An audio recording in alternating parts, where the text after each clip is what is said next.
చెప్తారు budget speech సందర్భంగా. అవును. అంత ముందు వాళ్ళు చెప్పుకున్నారు కదా నవరత్నాల్లో, ఇట్లా అమ్మఒడి కింద మేము ఇంత కేటాయించాం, ఇంతమంది పిల్లలకి ఇస్తాం, విద్యాదీవెన కింద ఇంతమంది పిల్లలకి ఇస్తాం, ఇంత బడ్జెట్ అవుతుంది, అట్లాగే అదేది ఇంకా రకరకాలు ఉన్నాయి కదా పథకాలు, వాటన్నిటికీ అధికారికంగా చెప్పారు కదా బడ్జెట్ స్పీచ్ లోనే చెప్పారు. అప్పుడు ఇవి దీనికి ఇవ్వబోతున్నాం, ఇవి దీనికి ఇవ్వబోతున్నాం అన్నట్టు ఆ రోజునే చెప్పారు. వీళ్ళు కూడా చెప్తారు కదా. కాకపోతే ఇందాక నేను చెప్పినట్టు మీరు అన్నది కూడా అదే, ఇప్పుడు పార్థసారథి గారు అన్నట్టు ఇందులో నుంచి ఇస్తారని. యాక్చువల్ గా ఆ లెక్కనైతే గనక మనకి రాష్ట్రం మొత్తం మీద 80 లక్షల నుండి 1 కోటి మంది ఉన్నారు, 18 ఏళ్ళు దాటినటువంటి వాళ్ళు. 1 కోటి వేసుకుంటే 1 కోటి ఇంటూ 1500 కోట్లు కావాలి. మరి అంత బడ్జెట్ లేదు ఇక్కడ, 1100 ఉంది.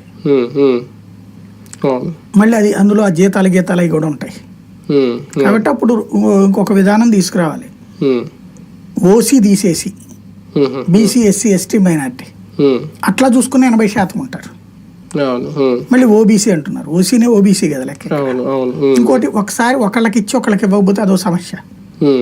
ఇప్పుడు మేము బీసీ, ఎస్సీ, ఎస్టీ, మైనార్టీకి ఇస్తాం, ఓసీలకి ఇవ్వమంటే పబ్లిక్ లో చర్చ వస్తుంది, మేమెంత పాపం చేసామనేటువంటి, అక్కడ తేడా వస్తుంది. మళ్ళీ ప్రతిపక్షం లేని సభ నడుస్తోంది ప్రస్తుతం.